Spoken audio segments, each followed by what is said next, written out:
Hello दोस्तों, नमस्कार। बहुत बहुत स्वागत आप सभी का इस प्लेटफॉर्म पे मेरे यानी पीयूष उपाध्याय के साथ में। आई होप आप सब बहुत बढ़िया होंगे और इस नए सेशन के लिए आप सब भी बहुत एक्साइटेड होंगे। दोस्त, आज इस सेशन में हम बात करने वाले हैं कि आईबी का जो पेपर आ रहा है उसमें इंग्लिश में कैसे नए तरीके के सवाल पूछे जा रहे हैं और एक नए फॉर्मेट में।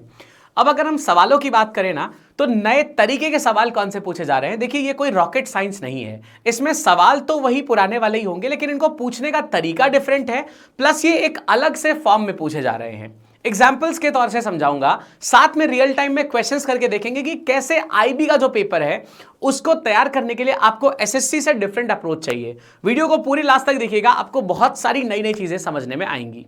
अगर चैनल पे नए हैं तो सब्सक्राइब बटन पे जरूर टैप करिए, क्योंकि ऐसे इंपॉर्टेंट अपडेट आपके साथ में रेगुलरली मैं शेयर करता रहता हूं। तो चलिए शुरुआत करते हैं। सबसे पहले जानते हैं कि एग्जैक्टली ये सेशन किस बारे में होने वाला है। समझिएगा, अगर हम एक बहुत बेसिक चीज से बात शुरू करें, आपके सामने फिल इन द ब्लैंक्स के सवाल आ सकते हैं। ये बहुत बेसिक होता है, ये एसएससी भी पूछता है और ये सारे ही एग्जाम्स में जनरली देखने को मिलता है। फिर होते हैं डबल फिलर्स, ये भी एसएससी भी पूछता है और बाकी सारे एग्जाम्स में भी डबल फिलर्स के सवाल, यानी एक ऐसा स्टेटमेंट जिसमें 2 ब्लैंक स्पेसेस को आपको भरना हो सकता है।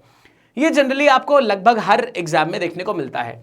फिर तीसरा आता है क्लोज टेस्ट। अब ये क्लोज टेस्ट क्या होता है, चलिए यहां से बात शुरू करी जाए। क्लोज टेस्ट के लिए आपको एक पैराग्राफ गिवन होता है जिसमें आपको 5 या कभी कभी 10 ब्लैंक्स देखने को मिलते हैं। हर ब्लैंक का एक नंबर होगा, 1 2 3 4 5, इस तरीके से हर ब्लैंक में एक नंबर पड़ा होगा। आपको एक नंबर दिया होगा, इसके लिए आपको 4 ऑप्शंस होंगे, यानी A B C and D. आपको बताना होगा 1 वाला ब्लैंक भरने के लिए ए बी सी डी में से कौन सा ऑप्शन सही है। इस तरीके से आपको 5 ब्लैंक्स के लिए 5 ऑप्शंस, 4 ऑप्शंस करके 5 क्वेश्चंस आपसे पूछे जाएंगे। ये होता है क्लोज टेस्ट। अब अगर हम बात करें जो आपका ये आईबी का एग्जाम है, ये किस तरीके से डिफरेंट हो जाता है, ध्यान से समझिएगा। अब यहां पर क्लोज टेस्ट जो है, ये वाला फॉर्मेट हर एग्जाम में पूछा जा रहा था। एसएससी का भी हर एग्जाम इसी फॉर्मेट के साथ में दिया जा रहा है। आईबी का भी बहुत बार तक एग्जाम इस फॉर्मेट में हुआ। लेकिन अब बात आई कि हमको क्लोज टेस्ट एक नए फॉर्मेट में देखने को मिला। कौन सा फॉर्मेट है, ये अभी जस्ट मैं आपको बताने वाला हूं। फिर बात करेंगे पैरा कंप्लीशन, ये कौन सी चीज होती है। तो देखिए दोस्त, पैरा कंप्लीशन से बात शुरू करते हैं। फिर आगे क्लोज टेस्ट देखेंगे कि कौन सा नया फॉर्मेट है। रियल टाइम क्वेश्चन देखेंगे जो अभी 2024 में आपसे पूछा गया है। पैरा कंप्लीशन क्या होता है, आपको एक स्टेटमेंट दिया होगा, आपको एक स्टेटमेंट गिवन होगा शुरुआत में ही। अब उसके बाद में आपको एक पैराग्राफ गिवन होगा। इस पैराग्राफ में 4 ब्लैंक स्पेसेस होंगी, नंबर इनका 1 2 3 4 हो सकता है। आपको बताना होगा कि किस ब्लैंक स्पेस में अगर मैं ये स्टेटमेंट रख दूं तो ये पैराग्राफ को कंप्लीट कर देगा। इस तरह के क्वेश्चन को बोलते हैं पैरा कंप्लीशन, और ये सिर्फ आईबी में ही आ रहा है। एसएससी का कोई भी पेपर ऐसा सेंटेंस या पैरा कंप्लीशन वाला क्वेश्चन नहीं पूछता है।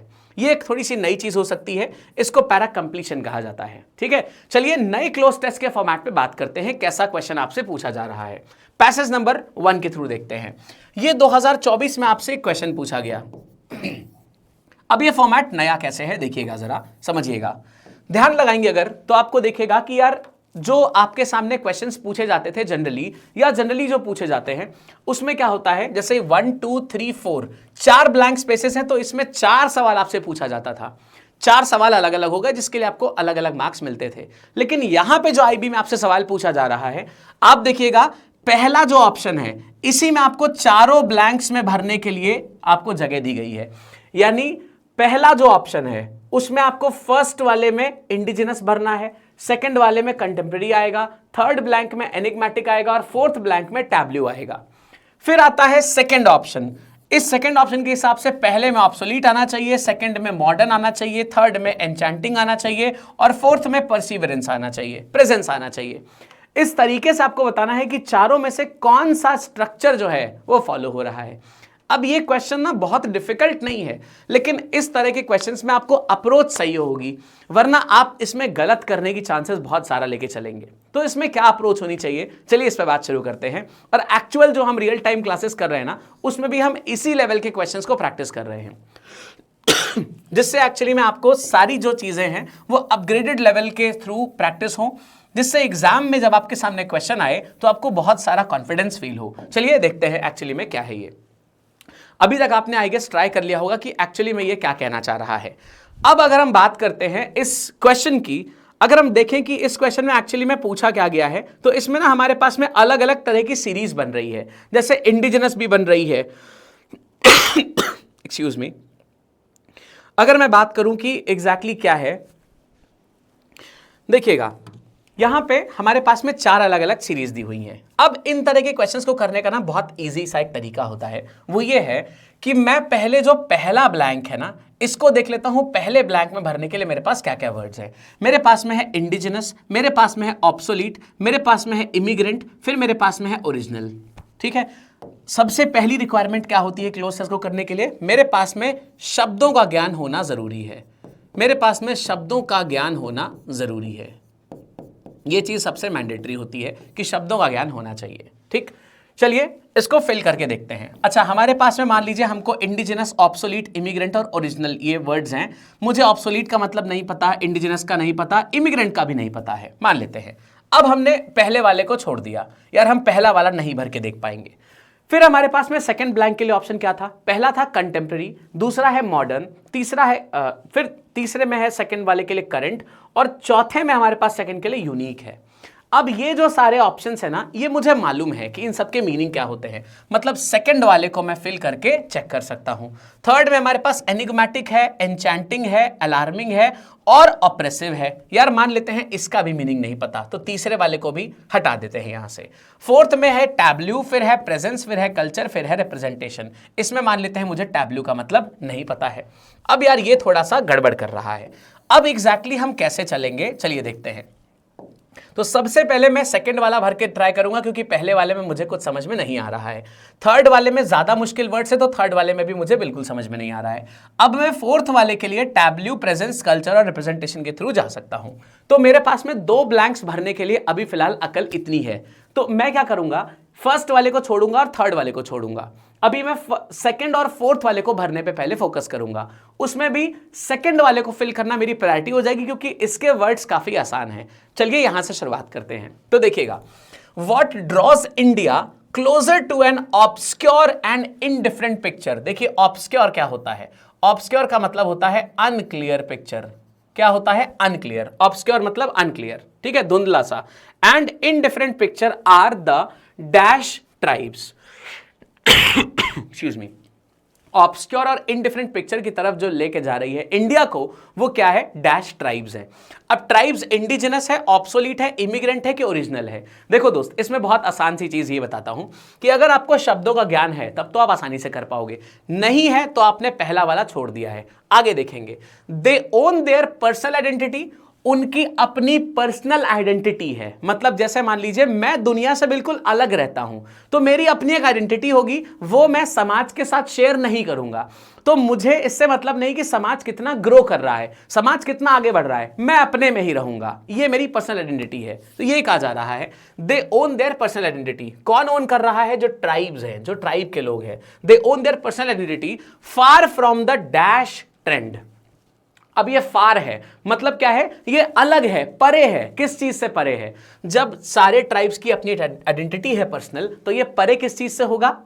अब ये परे होगा जो दुनिया की सारी चीजें चल रही है ना, जो दुनिया में सब कुछ अपग्रेड हो रहा है, समय के साथ परिवर्तन हो रहा है, उससे बिल्कुल अलग है। ये इनकी अपनी आइडेंटिटी है, ये लोग समय के साथ बदल नहीं रहे हैं। समझ पा रहे हैं आप? अब ये समय के साथ जो बदलाव हो रहा है, ट्रेंड चेंज हो रहा है, इस चीज को हम किससे कह सकते हैं? कंटेम्प्रेरी, मॉडर्न, करंट या यूनिक? चलिए फिट करके देखते हैं। सबसे पहले अगर मान लेते हैं मैं यहां पे यूनिक की बात करूं, देखो अगर मैं यूनिक की बात करूंगा तो यार इन्हीं का ट्रेंड यूनिक है। समाज में जो दुनिया में जो चल रहा है वो तो कॉमन है, हर आदमी फॉलो कर रहा है, तो यूनिक ट्रेंड दुनिया का है, ये बात कहना गलत हो जाएगा। तो सेकंड वाले में सेकंड ब्लैंक में यूनिक में फिट नहीं कर पाऊंगा, जिस हिसाब से फोर्थ वाला फिलहाल यहां से बाहर होता है। फिर आता है करंट ट्रेंड। करंट ट्रेंड का मतलब है आजकल जो चल रहा है उस चीज से ये लोग एकदम अलग हैं, लेकिन हमेशा से ऐसे अलग नहीं थे। अब ये बात थोड़ी सी खटकने लगेगी, क्योंकि ये दिखा रहा है कि जो ट्राइब्स हैं वो हमसे हमेशा से अलग रहे हैं, वो हमेशा से हमसे डिफरेंट रहे हैं। तो अगर मैं यहां पे करंट लिखता हूं, इसका मतलब आजकल जो चल रहा है, जो एकदम आज हो रहा है, इसी से अलग है। बाकी जो परसों नरसों हुआ था उससे मैच कर रहे होंगे। तो ये बात एक्चुअली में बहुत ज्यादा डिफरेंट होने लगी, इसलिए थर्ड वाले को भी यहां से हटाना पड़ेगा। फिर आता है मॉडर्न ट्रेंड और फिर आता है कंटेम्प्रेरी ट्रेंड। देखिएगा, मॉडर्न ट्रेंड का मतलब है आजकल का ट्रेंड और कंटेम्प्रेरी का मतलब होता है जो समय के साथ बदलाव हो रहा होता है। तो यहां पर देखिए, ये कह रहा है कि उनकी अपनी पर्सनल आइडेंटिटी है, फार from the dash trend and economic development. जो इकोनॉमिक डेवलपमेंट हो रहा है, जो समय के साथ बदलाव हो रहा है, चीजें जो अच्छी होती जा रही हैं या आगे की तरफ बढ़ती जा रही हैं, उससे दूर रहते हैं। ये समय के साथ जो बदलाव होते जा रहे हैं उससे बिल्कुल मैच नहीं करते हैं। तो ये समय के साथ जो बदलाव हो रहा है, ये बेटा मॉडर्न नहीं कहला के ये कंटेम्प्रेरी कहलाता है, क्योंकि मॉडर्न का मतलब है अभी के समय के साथ चल रहा है, आधुनिक वाला। पुराने वाले में ये मैच नहीं करता होगा। तो ये चीज जो मॉडर्न है ना, ये बायस होके दिखाने लगी सिर्फ अभी के समय को ही। और अगर आप कंटेम्प्रेरी लेते हैं, इसका मतलब है कि ये चीज समय के साथ जो बदलाव है उस चीज को पूरा शो कर रहा है। अब मुझे यहां पे 3 ऑप्शंस को हटा के एक ऑप्शन पे आने का समय मिल गया, चांस मिल गया, जो है कंटेम्प्रेरी। लेकिन अभी मैं इस चीज से आंसर को सुनिश्चित नहीं रखूंगा। देखो, ऑब्वियसली मैं आपको समझा रहा हूं तो ज्यादा समय लग रहा है, लेकिन क्वेश्चन को करने के लिए समय बहुत कम चाहिए होता है। पर इसकी अप्रोच किस तरीके से करनी है, यह बात मैं आपको समझा रहा हूं, इसलिए समय की जरूरत थोड़ी ज्यादा है। तो फिलहाल यहां पे अभी 2 हटाया है, 3 हटाया है और 4 हटाया है। सेकंड वाले ब्लैंक में हमने कंटेम्प्रेरी फिट कर दिया है। अब देखते हैं क्या इंडिजिनस फर्स्ट में फिल हो पाता है। देखो, इंडिजिनस क्या होता है? इंडिजिनस का मतलब होता है स्वदेशी। इंडिजिनस का मतलब होता है स्वदेशी, अपने देश में पाए जाने वाले, ठीक है, जिनको हम नेटिव्स भी कहते हैं। तो कह रहा है what draws India closer to an obscure and indifferent picture are the dash tribes. जो इंडिजिनस ट्राइब्स हैं, जो हमारे देश में पाए जाने वाले ट्राइब्स हैं, या जो अपने देश के यूनिक ट्राइब्स हैं, स्वदेशी ट्राइब्स हैं, वही लोग इसको अलग करते हैं, ठीक है। उनकी अपनी पर्सनल आइडेंटिटी होती है और वो चीज कंटेम्प्रेरी ट्रेंड और इकोनॉमिक डेवलपमेंट के साथ में मैच नहीं करती है। वो लोग नहीं हम लोग के साथ में इंक्लाइंड होना चाहते हैं, वो बिल्कुल अलग दुनिया में रहते हैं। तो डेफिनेटली इंडिजिनस यहां पर फिट हो रहा है। लेकिन सिर्फ 2 शब्द फिट होने से कुछ नहीं होगा दोस्त, आगे भी देखना पड़ेगा। थर्ड देखिएगा, with such an dash culture, और इस तरीके का जो कल्चर है। अब देखिए आगे क्या बात हो रही है। अब हमारे पास में एनिग्मेटिक है। एनिग्मेटिक का मतलब होता है कोई ऐसी चीज जो मिस्टीरियस है या जो बहुत सीक्रेटिवली करी जा रही है, जिसके बारे में कुछ कम लोग ही जानते हैं, सारे लोग नहीं जानते हैं। सो इनका जो कल्चर है वो उन्हीं में कन्फाइंड है, वो सबके साथ में घुल मिलते नहीं है। तो इसीलिए एनिग्मेटिक या सीक्रेटिव जो होगा वो यहां पर फिट बैठ जाएगा, कि इनका जो कल्चर है ना बड़ा मिस्टीरियस सा है, मतलब सबके साथ ये शेयर नहीं करते हैं, ये अपने में ही रहते हैं। So it would be enigmatic, ये इसके साथ में शेयर हो जाएगा। फिर आगे बढ़ेंगे, such an enigmatic culture and hospitality they also significantly hold a contrasting patriarchal and matriarchal society. हमारी जो सोसाइटी है वो कैसी है? हमारी सोसाइटी पैट्रियार्कल है, मतलब मेल डोमिनेंट सोसाइटी है, मेल रूलर वाली है। जैसे इंग्लैंड की कैसी है? मैट्रियार्कल है। इन लोगों में क्या होता है? पैट्रियार्कल भी होती है और मैट्रियार्कल भी होती है, मतलब मेल रूलर भी होता है, फीमेल रूलर भी होती है। सो हम लोग से थोड़ा सा अलग सा कस्टम है इनका, right. The lively dash of the tribal community in India stretches from the remote villages tucked in the Indian Himalayas। अब अगर इस 4th में मैं भरना चाहूं टैब्ल्यू, मतलब जो ये स्टोरी है, जो इनकी जो कहानी है ट्राइब्स वालों की, इसको टैब्ल्यू बोलते हैं। किसी भी चीज की हिस्ट्री या कहानी को हम टैब्ल्यू बोलते हैं। हिस्ट्री या जो कहानी होती है किसी चीज की, उसको हम क्या बोलते हैं? टैब्ल्यू बोलते हैं। So the lively tableau of the tribal community in India stretches from the remote villages tucked in the Indian Himalayas। Indian Himalayan region से लेकर ये कहां तक फैले हैं? नॉर्थ ईस्ट इंडिया तक फैले हुए हैं पूरा। क्लियर है? तो इनकी जो कहानी है, या मतलब आप मान लीजिए इनकी जो स्टोरी है, ये पूरा इधर से लेकर उधर तक पूरी फैली हुई है। इनका स्ट्रेच जो है, और ये हिस्टोरिकल है पूरा, ऐसा नहीं है कि कुछ दिनों से ही ये लोग हैं। जब से इनका एग्जिस्टेंस है तब से ये पूरे में स्ट्रेच हुए हैं। अब हमने एक वर्ड को मैच किया था, बाकी सारों को हमने फॉलो अप करते करते मैच करा लिया है। इसका मतलब है सही जवाब मैं ऑप्शन नंबर 1 के साथ लेके जाऊंगा। मैंने इसको एलिमिनेशन के थ्रू करने से प्रेफर किया है। सो आई होप आप समझ पाए होंगे कैसे ये फर्स्ट ऑप्शन के साथ में आ रहा है। अब देखिए दोस्त, को करने का और आसान तरीका भी था। चलिए एक आसान तरीके से आपको क्वेश्चन करके दिखाता हूं। देखिएगा, ये भी आया हुआ है, पैसेज नंबर 2 भी आया है 2024 में, 2024 में आया हुआ है, ठीक है। इसमें भी कुछ ऐसे शब्द हैं जो आपको शायद नहीं पता होंगे। तो मैंने आपसे कहा था अगर आपको वर्ड्स का ज्ञान है, अगर आपको शब्दों का ज्ञान है तो आप इन पैसेजेस को आसानी से कर सकते हैं। 2024 का ही ये भी पैसेज है। अब हमने बहुत सारा टाइम स्पेंड नहीं करना है इसमें, जबकि देखिए 5 ब्लैंक्स है। मैं इसको आसानी से कैसे कर सकता हूं या अप्रोच क्या हमें डेवलप करनी है वो समझते हैं। आपने कहा द सीमलिंग dash hummingbird is one of the toughest beast in the animal kingdom. अभी फिलहाल मुझे यहां पे समझ में नहीं आई, लेकिन अगर आप इसको नोटिस करेंगे, जो सीमिंगली मतलब दिखने में कैसी है लेकिन वो कैसी है, one of the toughest beast है। मतलब दिखने में बहुत तुच्छ सी होगी, बहुत माइनर सी होगी, बहुत छोटी सी होगी, बहुत सॉफ्ट, बहुत डेलिकेट सी होगी, लेकिन one of the toughest beast होती है। दिखने में कुछ और, वाकई में कुछ और, एनिमल किंगडम में है। ठीक है, चलिए आगे बढ़ते हैं। हमने जब वर्ड्स को देखा तो यहां पे ऑर्निथोलॉजिस्ट था, ये बर्ड्स के जो विशेषज्ञ होते हैं इनको बोलते हैं। ऑप्थेल्मोलॉजिस्ट कौन होते हैं, जो लोग आंखों का इलाज करते हैं। तो ये वाला ऑप्शन तो यहीं से बाहर हो गया, क्योंकि बर्ड्स के बारे में बात हो रही है, जो हमिंग बर्ड है उसके कॉन्टेक्स्ट में बात हो रही है। तो आंख का इलाज कराने वाला ये जो डॉक्टर होता है इसकी बात नहीं होगी, पक्का हो गया। अब 330 species dash in the diverse and often brutal environments mysteriously the birds are found only North and South America. They are living dash the edge of what's possible for vertebrates. Vertebrates वो होते हैं जिनकी backbone होती है। Then we have and they are mastering it says Carl Schuchmann a German dash. Fourth वाले blank में मुझे बताना है ये जर्मन कौन है। पहला है ऑर्निथोलॉजिस्ट, फिर है ऑप्थेल्मोलॉजिस्ट। ये लोग आंखों के स्पेशलिस्ट होते हैं। एंटीक्वेरियन पुरातत्व की चीजों को देखते हैं, ये पुरानी चीजों को देखेंगे। जैसे 2000 साल पुराना एक सिक्का मिल गया, सो एंटीक हो गया, एंटीक्वेरियन हो गए। देन वी हैव जियोलॉजिस्ट, जो अर्थ को डिग अप करके उसकी चीजें फाइंड आउट करते हैं। तो फोर्थ वाले के लिए ये 3 ऑप्शंस तो बाहर हो चुके हैं। फोर्थ के लिए मेरे को ऑर्निथोलॉजिस्ट फिट लग रहा है।